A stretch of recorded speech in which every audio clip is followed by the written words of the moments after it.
And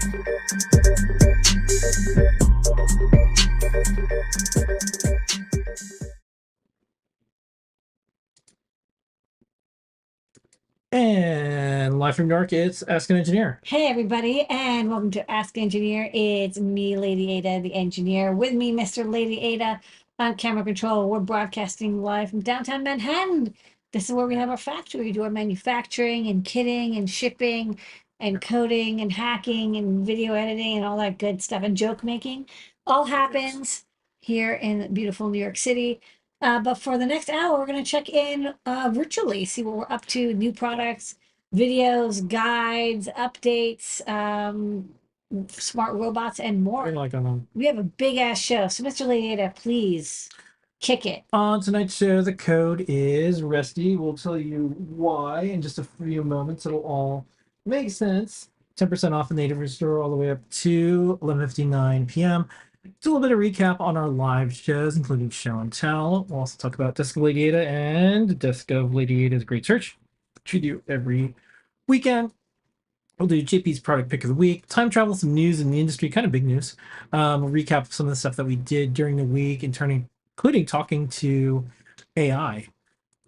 Some advanced manufacturing, made New York City factory footage, some 3D printing, got a little update, some photos from a past project and a speed up. We've got Ion MPI brought to you by DigiKey. Thank you, DigiKey. This week it's from All Sensors. We got some top secret. We got some new products. We're going to answer your questions. We do that over in Discord, adafruit.it/Discord. Please go there and put your questions there. We read them throughout the show, get to them at the end for some real-time stuff, but you can also post in the forums, you can post in Discord, just about everywhere we are, we will get to you in some way, shape, or form. All that and more on, you guessed it, Ask an Engineer. Yeah, so we have free stuff and kind of a big special announcement too. So what's the free stuff?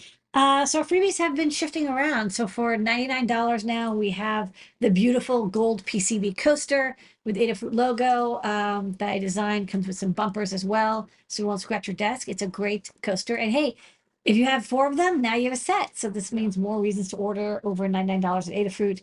$149 or more, we've got the KB2040, a really great starter microcontroller board that's Pro Micro pinout compatible, but it features the powerful RP2040 with tons of RAM, 8 megabytes of flash, semi-QT, buttons, USB-C, and more. We have lots of projects that use this board. It's got kind of everything you need to get going with microcontrollers. And we're back with UPS ground shipping on orders $199 or more. So if you order $200, they'll give you ground shipping in the continental United States. It's trackable. It's in a brown truck. They have a contract negotiated. Good for them. And wait, what happened at CircuitPython Express? No, that's right. We have a new partnership that we're doing.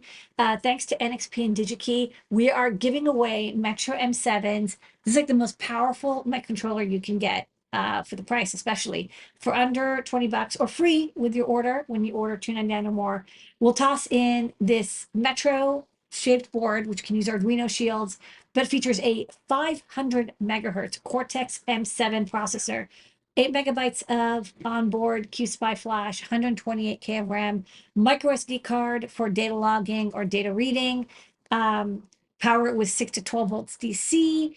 You've got tons of GPIO, tons of analog, PWM, onboard NeoPixel, USB-C, and it's great for CircuitPython, especially because it's so fast and it's got a good amount of RAM.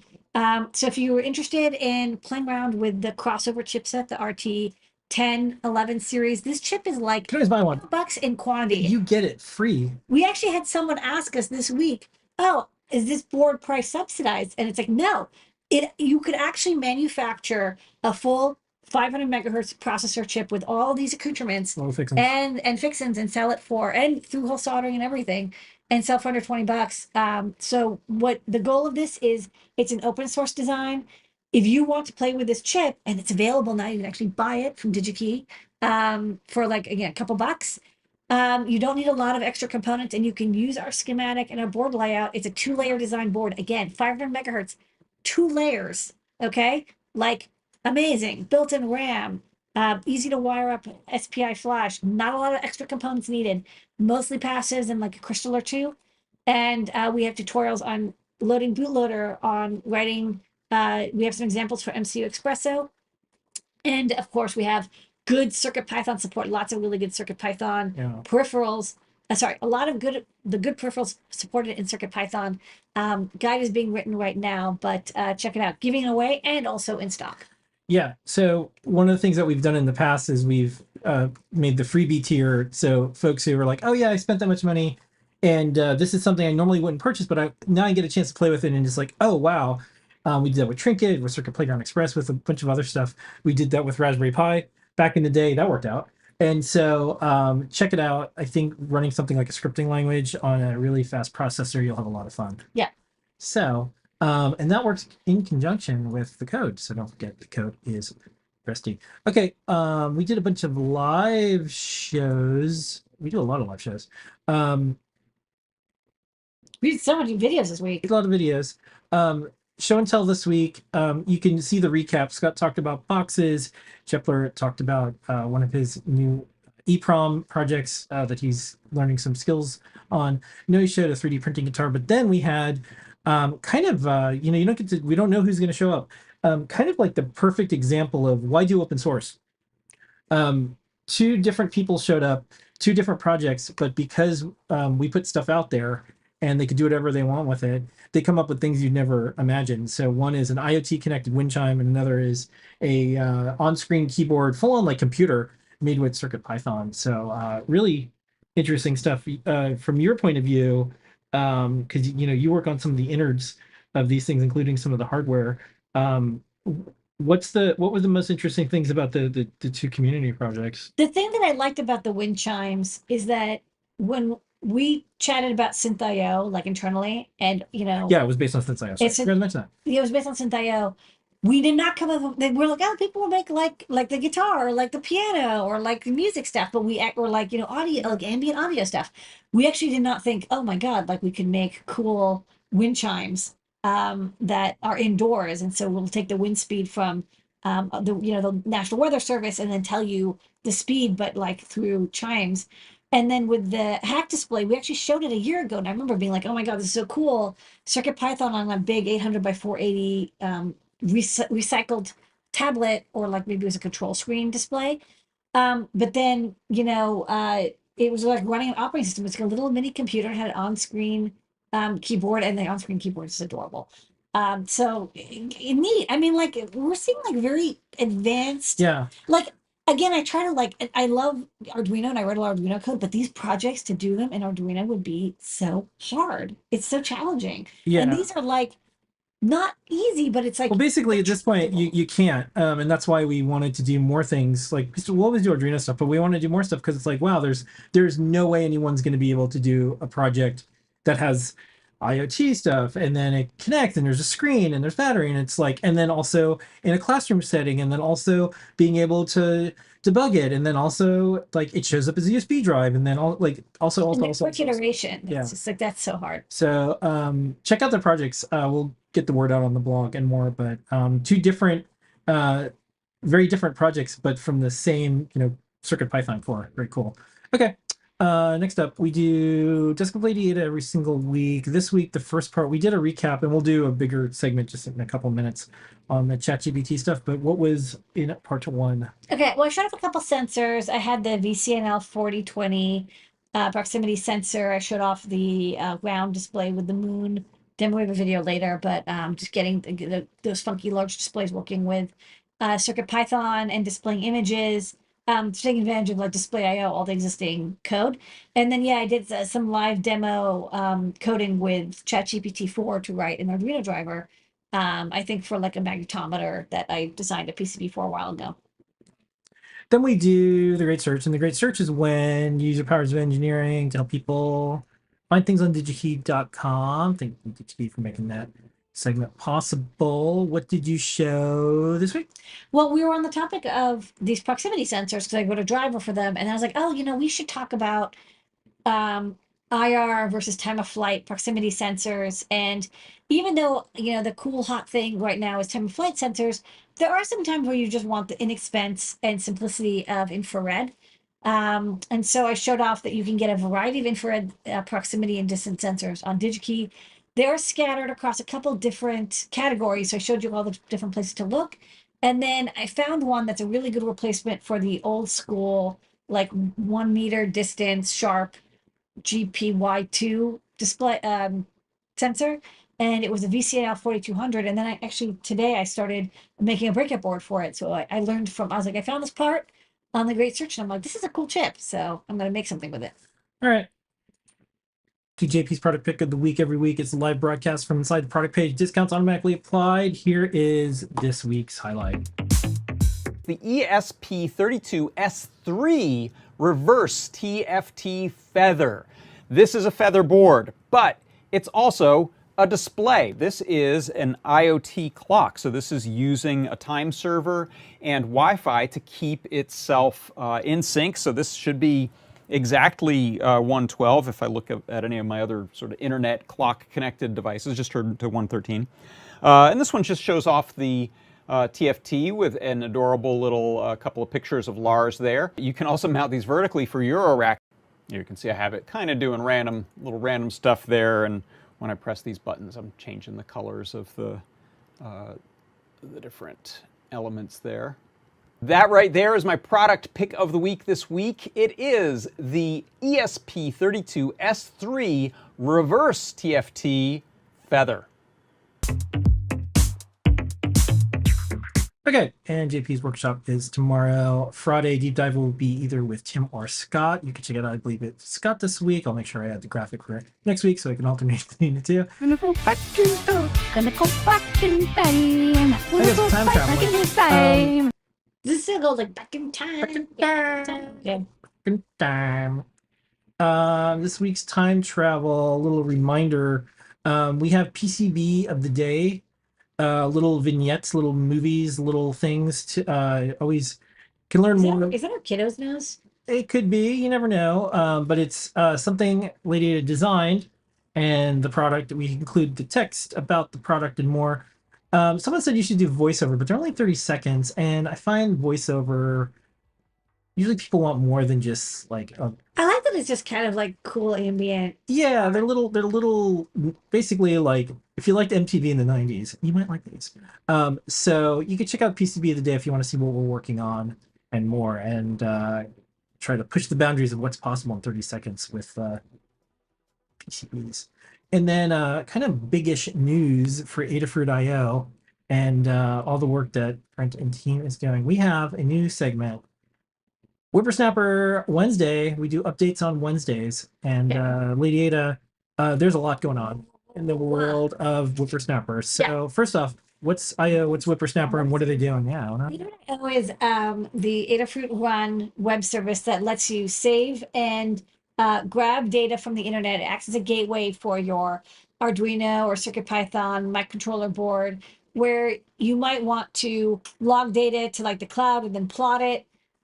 This way you can just, if you have an internet connection, you can just use Wi-Fi, and you get it's free. You get a key and a username, and you can just upload data and then grab it later. So it's basically like, cloud-based data logging. You can also control your devices remotely by having a button on the screen, and it'll turn on and off a light on your device. So basically internet interactivity. And Whippersnapper is our way of making it no code. So the configuration is all done on the browser instead of in Arduino or CircuitPython, which makes it like really fast and easy for beginners.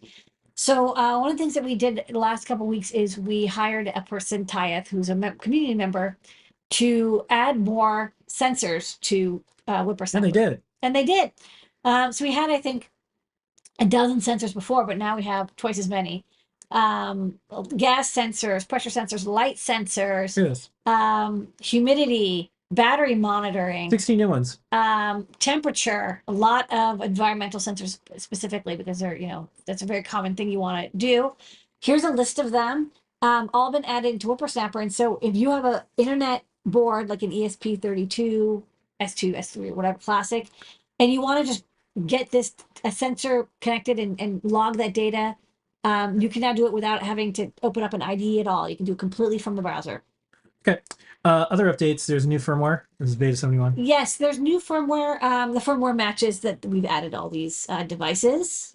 Then we have some in development stuff. If you want to see a little sneak peek. Yeah, so we've added analog and digital sensors, digital input output like switches and buttons, analog inputs and PWM out, and servos and LEDs. And we also has NeoPixel, but what we haven't had yet is UART. And that's the protocol that's used for GPSs and some air quality sensors. And so this is it's challenging. It's UART is not as simple as I squared C. You have to do this parsing. You have to get each byte and buffer it and then do something with it. But we do want to add GPS. We think that'd be really useful to be able to do geolocation tracking as well. So that's something that Brent is working really hard on right now. All right. And then more sneak peek in here. This is some block editing. Yeah. So this is interesting because I remember the meeting where we all came up with this. So we have this idea of actions where if your feed hasn't updated in 10 minutes, send an email, or if the temperature goes above 30 degrees, send an SMS. And so we have a couple of like very basic actions that you can use based on feed values, like when the feed updates and it matches this text or it has this number greater than or lower than. The problem is that the minute you have to do anything even more complicated, like how are you going to write the back end code to manage it? And it's like, no matter what you do, there's always somebody who wants something different. In particular, we had some people who wanted to do the vapor pressure of leaves, apparently used for people who grow plants. And you want to know the vapor pressure, or it's a VPR or something. And it's a mathematical calculation. And they're like, well, can you add that natively into WhipperSnapper? And I'm like, this is a pretty advanced calculation that would take temperature and humidity. What if we could have a way that you could easily write your own scripts for how you wanted things to act, but without coming up with like another markdown language? I don't want YAML or like Home Assistant where you're like embedding C code, because we have it like fairly well structured, and I kind of want to avoid having to write parsers or writing new languages. So we had the idea of maybe using Blockly because it's a well-defined language, and like the structure would come out with parsable codes. We don't have to worry about like writing a parser, or like we could use an existing one. And then you can select whatever blocks you want in the feeds. And you can see here you have if then statements. There's no loops because it just runs once. But you can have fairly complicated commands with very intense predicate checks, right? Like if this and that and not and plus, check this other feed and only do it with this one or that one, and then send an email or send an SMS or update another feed. So it's kind of like a miniature language. But I always tell people, like, please do not come up with a new language. So hopefully Blockly will let us avoid that by giving people a quick editor, and it runs in the browser. Okay, so continue to stay tuned. Good work, everyone, on IO and Whippersnapper. And you can subscribe to the blog. You can check out social media. You can tune into our shows here. But we'll keep you updated with Whippersnapper. Exciting stuff. Very hard to do all this. We make it easy. Some would say too easy. Okay. And then kind of one of the bigger things we worked on over the weekend, since it was holiday weekend, is writing Arduino libraries and drivers with OpenAI's ChatGPT. And I need the most drivers. Yeah. And so just as a quick summary, we noticed that OpenAI's ChatGPT was trained on all the open source Adafruit device drivers and code, which makes sense. It's under an open source license. When you start interacting with ChatGPT and you're doing embedded or electronics, you see Adafruit _, you see all the things that, it's in Lemore style. Sometimes when you really poke at it, you can see where it got the code.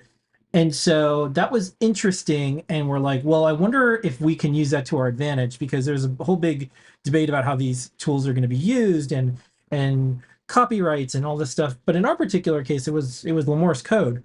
So we thought, well, what if we used Lemore's code and Lemore talked to her code, and she tried to get it to do something that's something we want and need and the community wants and needs, and that's drivers. So you did it. So we did a half-an-hour broadcast. You showed the entire chat.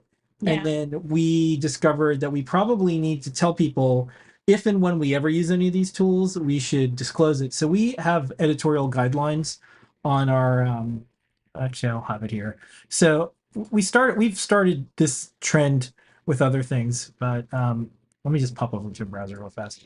So we have in our editorial standards, we don't do NFTs, we don't do crypto, we don't, if we use any tools like ChatGPT, we disclose it. So this was in writing context, like as in like blog posts and other things. But then we thought, well, we probably, because we do live shows, if we're going to use these tools, we probably need to have a way to disclose it as well. So as a quick summary before LadyAda talks about what she did. We linked to the model, the LLM, because it changes over time and it has all of the things about it. And then the exact chat logs, which Yeah. is unusual and weird. So you can see LadyAda talking to the AI. And if you look really close in some of these, she's like, oh, hey, I need to go take care of the baby. And the AI is like, oh, you go have fun with the baby. And then when she comes back, it's like, I hope you had a good time outside. One bit of feedback we got was, one, you should never tell anyone to use these things, lie, and we're not gonna do that. And the other one was, you should be mean to this because it's not real. We're not gonna do that either because we watch science fiction and one day, maybe these robots are gonna talk to us.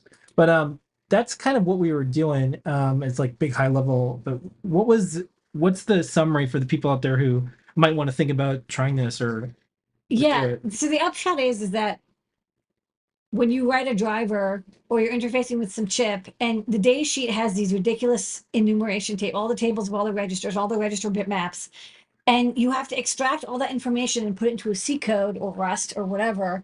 And that's extremely time consuming and it's error prone and it's very like mousing heavy or like it's typing heavy. And you can use, like, some people are like, oh, why don't you use Copilot? Even that's also AI. And I found Copilot didn't do as good of a job. Like, it wasn't, it could sort of kind of guess, but it's very quickly went off the rails because it only uses the little context within your screen. What's neat about GPT-4 is that I give it the PDF of the chip, and then I say look for the register map, and then extract it, and then it extracts it, and then I correct it if it got anything wrong. Because I'd always, every time it types code, I check the code. I do like a code review on it. But then I can guide it towards, okay, I want you to make the setters and the getters and the header files. And like once it gets on a good track, all the little details of like take the data, shift it, divide it, move it in, take it out, put it into this format, return it as a floating point. It's signed, one, complement, two complement, whatever. All that stuff it can handle. And this code isn't very complicated, but it's extremely tedious and extremely repetitive, and that's what it's good for. I would never ask it. Like some people are like, oh, why can't you just say write me a driver? I would never try to have it write something that I couldn't write myself because you do have to copy edit the code. You have to look at every line because it does make mistakes. Not often, but like a bug is a bug, right? You have to fix them all. So it's important to like know what it's writing, but it saves me, it saves me about half the time. It takes me much less time. I don't need to have nearly as much brain power. I can be kind of like tired and out of it and like distracted because it will keep all the context. So I don't have to keep all the context in my head of the entire chip data sheet. And like, we go through the data sheet and as I'm reading it, I'm telling, it knows what I'm reading and I can kind of guide it through making the driver. And one of the nice things is that like, normally I wouldn't have such a full featured driver because I'd get like really burnt out and tired after like 4 or 5 hours. I'd be like, oh, I just want to finish this up. I'm tired of working on this because it's so tedious. That I would usually not like, I'd have to force myself to finish, but I'd often like skip a couple parts because I'd be like, I don't want to implement the FIFO or like whatever, every threshold setting or every interrupt flag. But with this, like, it doesn't mind doing the tedious stuff. So I'm like, okay, write the example code and it makes sure that you handle every single flag that's possible and it will handle every flag and it doesn't get tired. Yeah. So this is really new. We're the only ones that I know of that even disclose that we use a tool like this in a README in the license file. It's interesting. It's weird. For the folks who ask, well, what about like GitHub Copilot? It's a little different because It is different. it's like a Yeah. massive autocomplete. This is actually interacting. And if you, I wish some of the snarks are like, hey, you just asked it to write a library for you. No. That's why we published every prompt and every response. You can look at them. It's the analogy that a couple people made were like, oh, it's like you're guiding an intern. And if that were the case, if it was a human intern, one, we pay all of our interns too. They would be credited in the license and the like who worked on it. So we're like, well, let's just start off with that because it's always easier to take things away and not put it in there. But we thought let's put it in there. And so far, I think we're the only ones doing this. I think if you write device drivers and you see Lamore's video and you look at how a PDF was slurped in and she's interacting with it and interacting with her own code, it's like, oh my God, that would save so much time. Lamore might be in a special situation because she has thousands of libraries. Yeah, I mean, what's funny is I tell it like right in my style, and then I point it at like, here's the, I want you to use my library. Yeah. And again, it's very repetitive code. And if you look at any of the chats, you'll see like, wow, it's really like kind of the same thing over and over Yeah. again. But each time the register offsets and bits and the function name do change. So you do have to like you do have to do it correctly. And lastly, and this is just more of like kind of an Adafruit thing, is like, why should there just be extremists talking about this? The extremists, which is like, don't use AI for anything. It's gonna, it'll kill you. And the other extremist is like, use it for everything. It's gonna rule our life, and we're gonna live in Star Trek utopia. I think there's a role for people like us, an independent venture capital free zero company, to have opinions and use these tools and then let everyone know transparently how we're using them. I think those extreme voices on either side kind of drowned out folks who just like, oh, could this be something useful or interesting, or how's it used? There's lots of things we try and say, oh, that didn't work. And there's lots of things we try and we're like, well, here's how we use it, and then we show all of our work. So I'm going to send out an email to OSI and Ashwa and lawyers and people who've worked on all things like this and say, like, what do you think? They're all going to say, well, only humans have copyright, so you don't even need to include it in the first place. I get that, but I think things are going to change. So that is our kind of preview of what we're doing. We'll always link and source everything we do, probably annoyingly, but that's just the right thing to do, and that's why we are doing it. And I hope other people, by the way, like somebody's like, oh, how would you feel if someone used your style to write a driver? I'd be like, yeah, please do. Yeah. I would love it if more people wrote drivers. I don't want to write them all. I've written a lot. If somebody wants to use GPT-4 and say, write it in the LadyAda style, you still get to, you get the copyright. You still have to go through and like massage the code. I don't want the credit. I mean, I think I wrote a lot of code that it's learned from, and people, I think people, if you were writing a driver and learning from me, you'd be looking at the code and like copying and pasting. I think no matter what happens in the future, linking to the prompts and responses, which we're doing, is the best thing, because you could always see the level of interaction and the level of information, and potentially where it got the information from. In Lamore's case, it's getting it from our own code, so that's kind of helpful. I understand not everyone is Lamore, but it's okay if you're, say, interacting with Adafruit's code. We'd be like, yeah, sure, maybe just like credit us or credit the LLM and link to the chat log.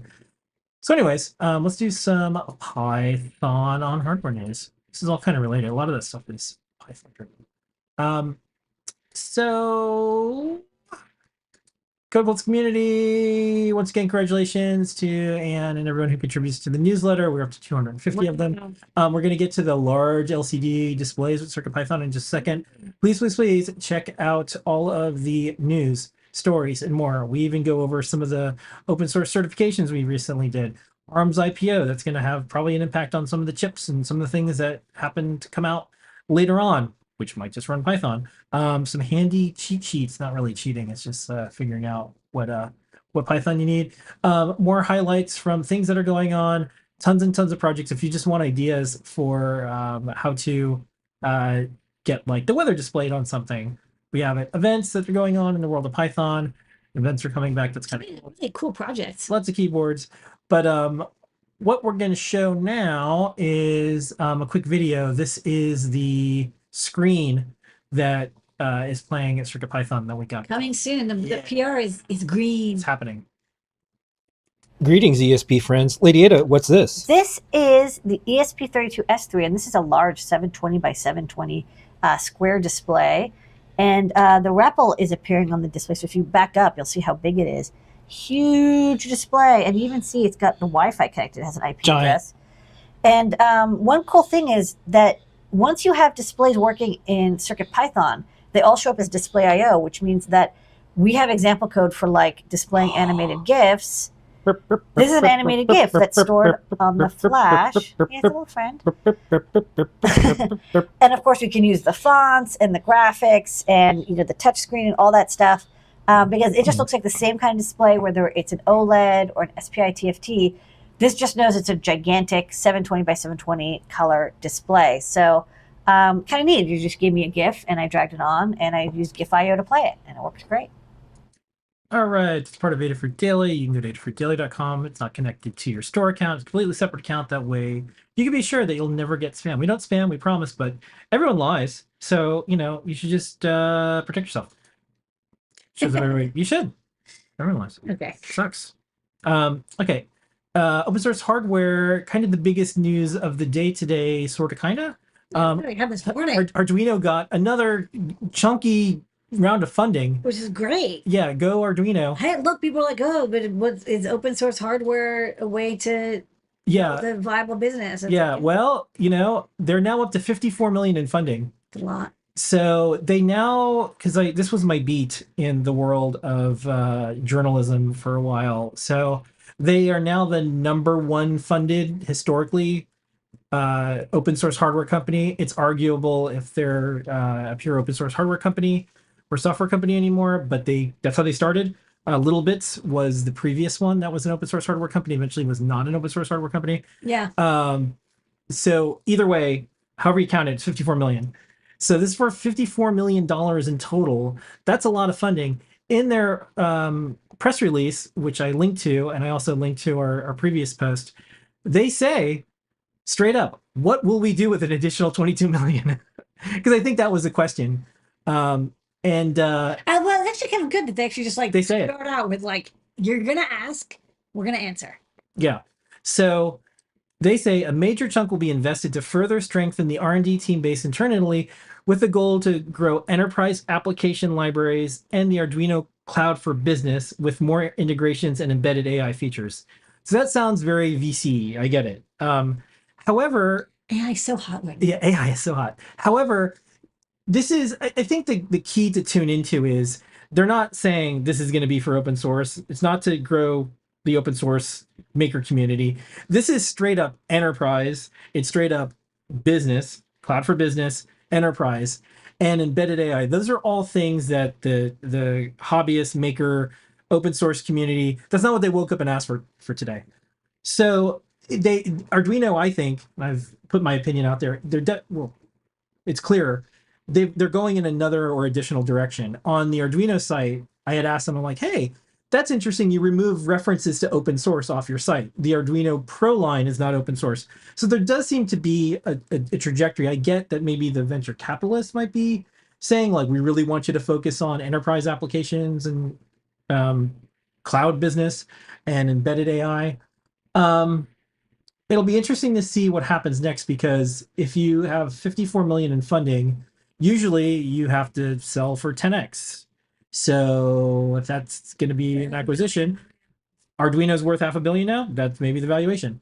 The other thing is maybe they'll go public. But did they mention the valuation? No.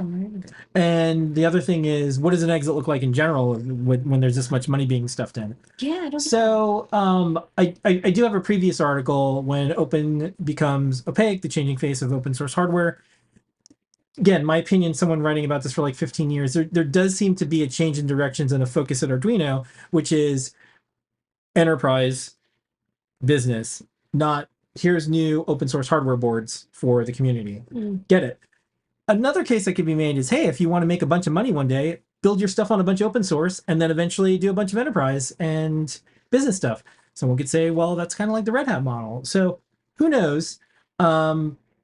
We'll see. I sent a follow-up to the open source Arduino person. What my big question is, okay, if there is a commitment, because they posted up a comment, if there is a commitment to open source, does that mean all of the enterprise application libraries are going to be open source? No binary blobs ever?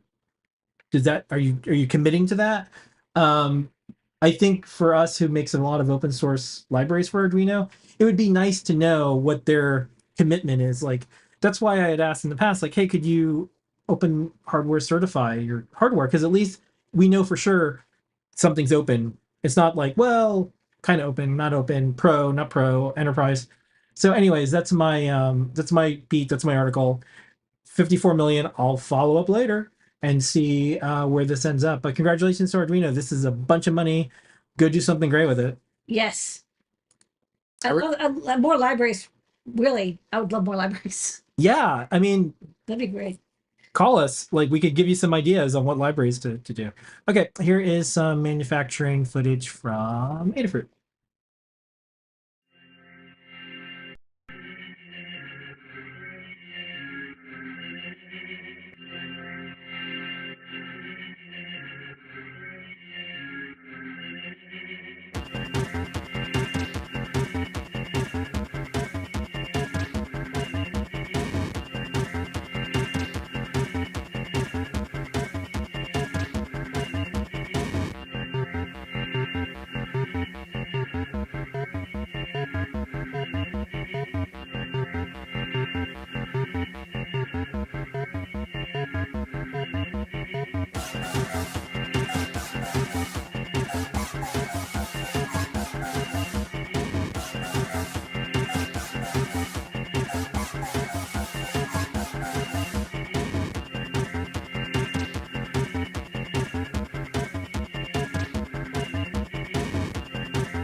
And that's factory footage for the week. Okay, 3D printing.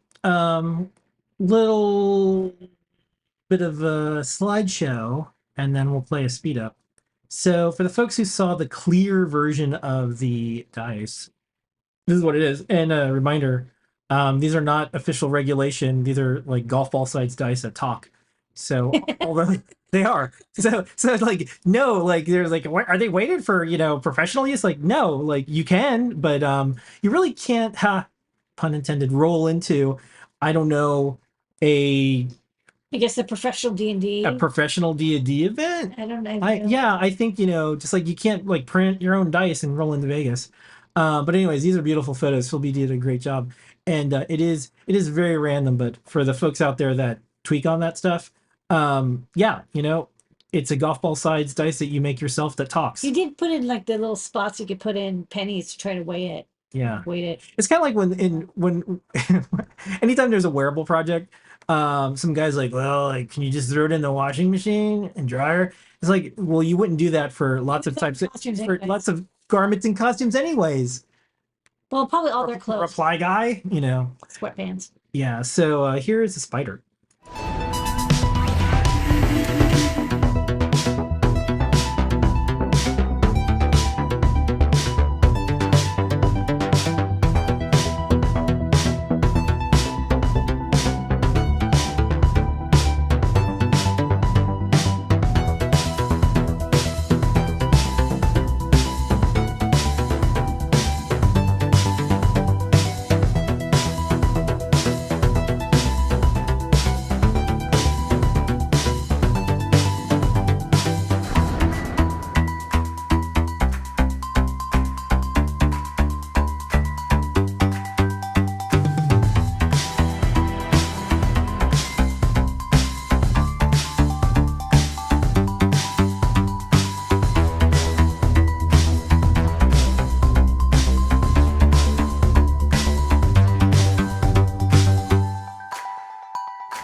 Okay, don't forget the code is Rusty. Rusty. Rusty.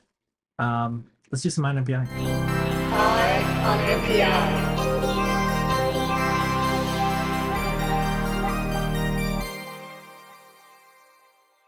On MPI brought to you by DigiKey. Thank you, DigiKey. And Adafruit this week. It's all sensors. Sensors all the time. All sensors all the time. And phenol. Yeah. Okay, so this week we're gonna do some more sensor stuff. So I think like a week or two ago we did a sensor classification and management chip that can handle wheat bridge sensors, like pressure sensors and piezos. But this week we're actually looking at the ELVH series from All Sensors slash Amphenol. And these are digital or analog pressure sensors that do not need any signal conditioning.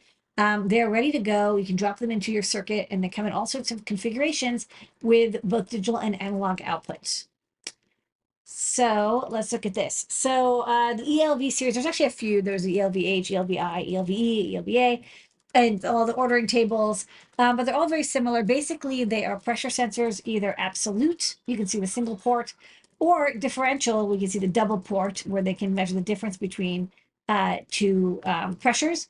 And these are both available in surface mount and through hole pin. And traditionally, when you see these, they're resistive, piezo resistive output, and you need to condition them. But these do not need to be conditioned, so they're a lot easier to implement and should be much cheaper on your bill of material and engineering time. And with a name like ELVH, I don't know. I just kind of got the feeling it was as cool as Elvis. So thanks, Mr. LadyAda, for helping me with this little ridiculous Photoshop. Okay, so glamorous, isn't it? It uses the Cobeam 2 die technology. I couldn't find the patent for this because I was kind of curious about it, but I did see some documentation for the die. Not like a dice like you roll, but like a die is in a silicon chip. It's a MEMS printed Wheatstone bridge piezo resistive sensor that can be easily configured, and it can handle has like this support structure you see on the side, and that's what lets it be a lot more sensitive than normal piezo resistive sensors. So it can handle the finished one is like plus or minus 1-inch water to 30-inch water. It can go up to like 10 bar, so very wide operating range. It's got this like cool shape there. And if you look, I have an image of the mask. You see out on the top, out plus, VS plus, out minus, and ground, and then like the little legs go into the 4 bars in the center, and those 4 bars are actually the piezo resistive sensor. So this is like, this is only 2 millimeter or 2 millimeter. This is kind of like a flexible diaphragm, and as pressure pushes on the flexible kind of oval background, it flexes the strain gauge sensor, which then you can measure by bonding to the out plus minus and then power and ground pins to create your equivalent circuit Wheatstone bridge, which is what normally you get when you get one of these barbed piezo resistive pressure sensors. But if you want to use these sorts of sensors, you often have to, and this is a different NPP Amphenol sensor, you have to get this conditioning circuit. You have to add some op amps with the differential input, and then you have to amplify them, and you have to filter them, and you have to do a bunch of work to get the analog signal out into, and then you have to like calibrate them. You have to get it out into a usable value that your microcontroller can either read on as an analog input or into a more expensive 24-bit or 16-bit ADC. And we've covered those, and you can absolutely do it. But wouldn't it be great if it had built-in I2C and SPI? That'd be great. Yes, this is great. So it has that. So I picked up one of the SPI ones, and it was very easy to use. It only has actually 3 pins for SPI because you only read the data in. I2C is very simple. You request the 4 bytes from the fixed address, and it pops out the data, and you get the status bits, pressure and temperature data. I will say it seems like the data for the pressure and temperature, it doesn't like come out in degrees C. You do have to calibrate it against your setup to know like what is the temperature, like the value it gets you out. You might have to do 2-point temperature and pressure calibration because each sensor does have a little bit of variation. I don't believe it does any. I don't believe there's any calibration done in the factory on these. So you do that on your own system. But that's pretty normal. Again, you'd have to do that the same if you just had a Wheatstone bridge sensor. SPI, like I mentioned, this is great if you have a chip that doesn't have I2C, or if you have a lot of these pressure sensors and you want to measure, 7, 8 sensors, they can share the SPI pins, and the high Z in between, and you only have one select chip select pin for each one, so you can read multiple pressure sensors. If you only have one, I squared C is going to be good, but note that you can't change the address. So unless you want to use a multiplexer, you're only allowed to have one I squared C device per address. Multiple, use SPI, one I squared C, for easy. There's also a option to get parallel coding. I guess this is used for some protection. Couldn't find a lot more detail on it, but if you do your medical or industrial use pressure measurements, you probably know whether you need this coding or not, and it's available. Speaking of which, the ordering table for these is massive. So everything from as little as plus or minus 0.5 inches water, which I think is 0.0025 bar, up to 10 bar. So like a very wide range of pressure ranges. And of course you want to get one that's maybe 2 times your maximum. So you don't go, you don't want to get it too close because you don't want to saturate your readings. And of course there's variation from sensor to sensor. But that way you'll get the most precision for the range that you need. And of course, you can get it with or without that coating, different temperature ranges. There's a couple different I2C addresses available for the fixed address requirement, or just go with SPI. And there's also analog, which gives you ratiometric output, I believe. And then the one I picked up is 3.3 volts, but looks like you can get 5 as well. So really, like, this covers everything. Like, no matter what your use case is, you're going to find one that is set up for the pressure you need, whether or not you need coding, the temperature range, I squared C or SPI, and then the transfer function I think is only for analog. I don't think it's useful for I squared C or SPI, and the supply voltage. All the different packages that comes with it, there's a lot. So single barb, J lead SMT, through hole dip, through hole SIP, differential, barbed, non-barbed, needle, flat. Okay, like HAH is kind of cool because the 2 barbs come out on either side. And then you can just like solder it straight in. You can get I squared C with that. Only 4 pins needed. Pretty cool. A lot of different options. They do have documentation on every mechanical shape. I imagine they have so many options because probably for every different use case you need a different package setup. So it will work for existing ones. What I do like is that these are kind of the same shape and size and pinout. Not the pinout is different because digital, but they're the same size and shape as most of the Wheatstone bridge type pressure sensors. So you might be able to kind of drop this into your mechanical enclosure, even if you have to redo the back end because say you want to get rid of the expensive analog section and have the digital go straight into your microcontroller or microcomputer. And then, sorry, this is another set of the different pressure ranges. And then options. Okay, so if you look for the ELVH series on DigiKey, they have 191 different available ones. So yeah, like no matter what, you'll find one that will fit your setup. So go to DigiKey, you can type in ELVH, and then search within pressure sensors, transducers, and pick your desired pressure, your desired mounting style, and your interface analog, I squared C or SPI. Available on DigiKey. I picked this one, but again, many of them are in stock. Yeah, all available on DigiKey. All right, and that is this week's Eye on NPI. Mark. Eye on NPI.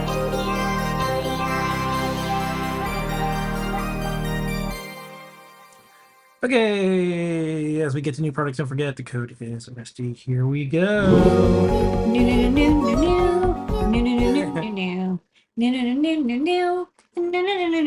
All right, first up is our coming soon, and before Square Display. Before you even ask, yes, of course it can exactly fit inside of a floppy drive. This is a common thing people ask. This is the first thing. This is the first thing that people ask. Yes. So it Desert fits. Screen. Yeah. About a 3.5-inch floppy. So this is the coming soon. Sign up. This one has capacitive. We also are going to have a version without, but I've been slowly getting photos of all these cool screens as I get them working with our upcoming CircuitPython RGB experimenter board. I thought people could sign, because people are like, what's the link? You can now sign up, and when they come into stock, we'll have them available so you can mix and match them. People looks cool in person. Okay, and the star of the show tonight, besides you, LadyAda, our team, our customers, our community, everyone out there who does open source and make this thing go together. Oh, it's our TFT Shield reborn like Phoenix from the flames. This is one of the oldest boards that did not make it through COVID / part shortages / TFT pricing inflation. It's been a journey. So, we redesigned this completely. It's in the same size and pinout as the original, but we have updated the touchscreen controller. It used to be the STMPE 811 or 610. That got discontinued, so now it's the TSC 2007, which is a I2C sensor. So on the back, you can see it says TSC 2007. We also added a STEMMA QT port because, hey, we like having those on there. It makes it easy to add sensors and devices as needed. We made the reset button right angle. We made the default for the TFT connection be through the ICSP header, the 2x3 header, not the pins 10, 11, 12, 13, because a lot of people are using Arduino shaped boards, but they're not literally in Arduino anymore. And it's also like a cool Adafruit black. And we connected up the touchscreen IRQ pin. And we got Arduino and CircuitPython libraries already for this. And I have to have it showing a little demo. Yeah, do you know it? Yeah, on the I have it on the Metro Yeah. 7, which you get free with your order when you buy a bunch from Adafruit. So this is running CircuitPython, so I just probably confused the heck out of it because I just unplugged it, so let me reset it.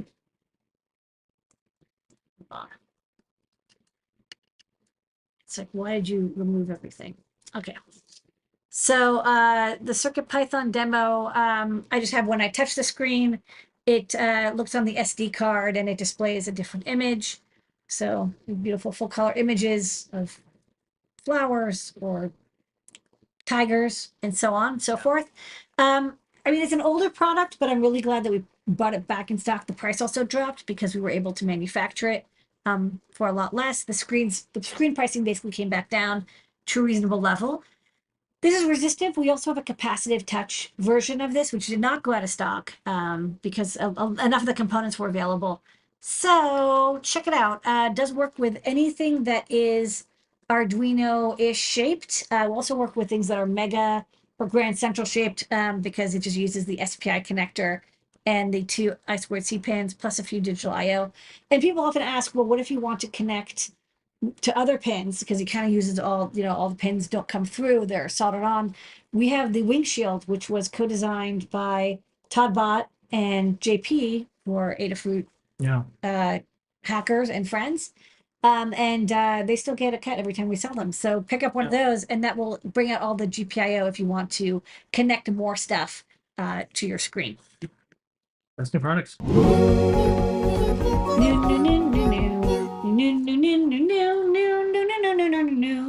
Okay, we're gonna do questions. Load them up adafruit.it/discord, and load them up. We're gonna do top secret when we come back on the other side. We'll get to all of them. Here we go.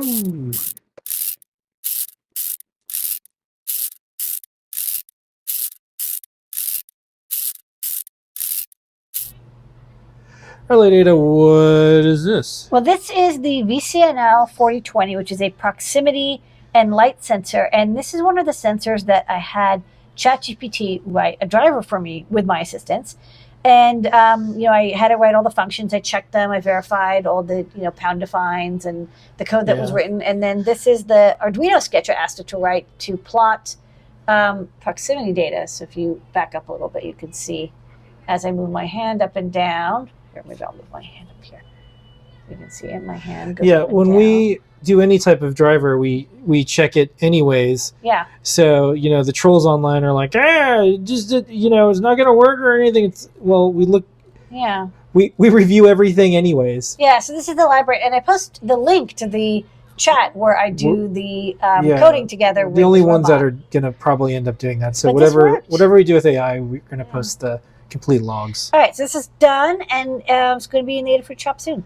Yes. Make robot friend.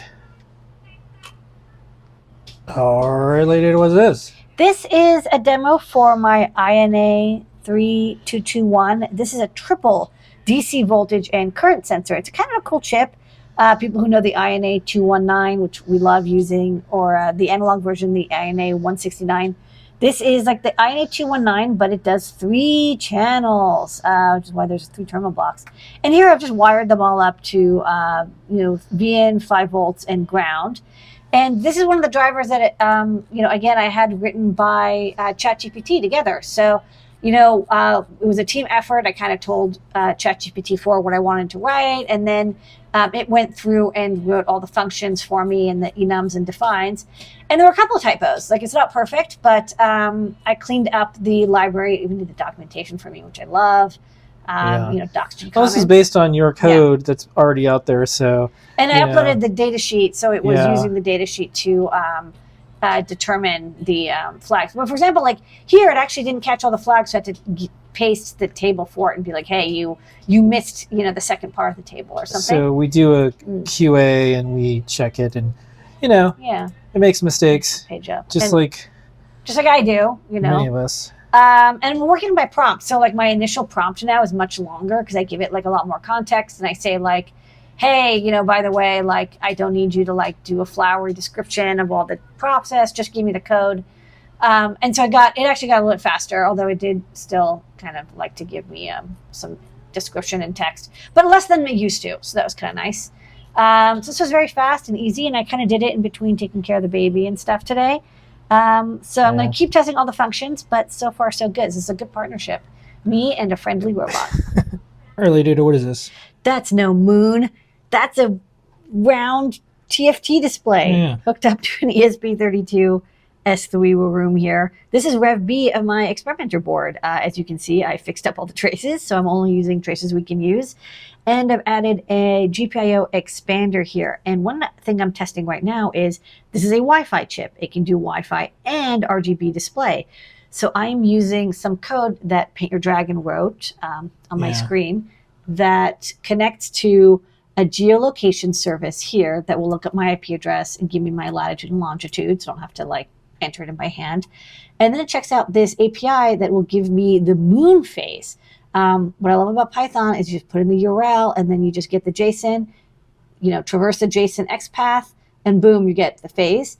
And then the next step is I'm going to generate 30 phase images so that the moon phase showed on the display matches the correct moon phase for my location. Right now, I'm just faking it, but what's really nice about CircuitPython is that, on the disk drive itself, I just have this image and it's like ready to go, and I don't have to like play with little FS or any weird compression. It's just a bitmap.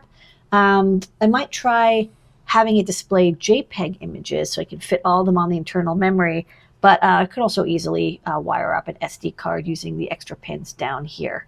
Yeah. There's extra pins, and that's the moon. LadyAda, what is this? This is an HUSB 238 breakout board. This is an interesting chip here. It can either set the power delivery voltage from USB-C using jumpers for current and voltage over here, or I can do it over I2C.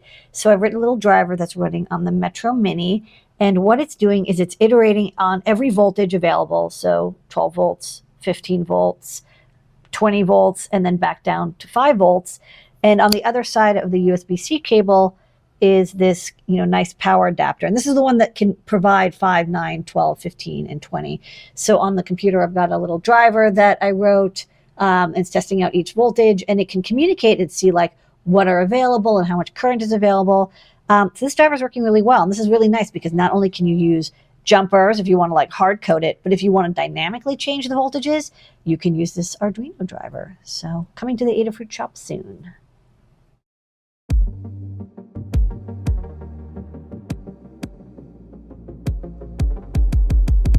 Okay, we're gonna do some questions. We got a little bit in there, a couple of questions about using some of these AI tools. So I'll answer the first one because I kind of did in the chat. So I'll summarize. Should folks not learn how to program and just use ChatGPT? No, of course not. That's the opposite.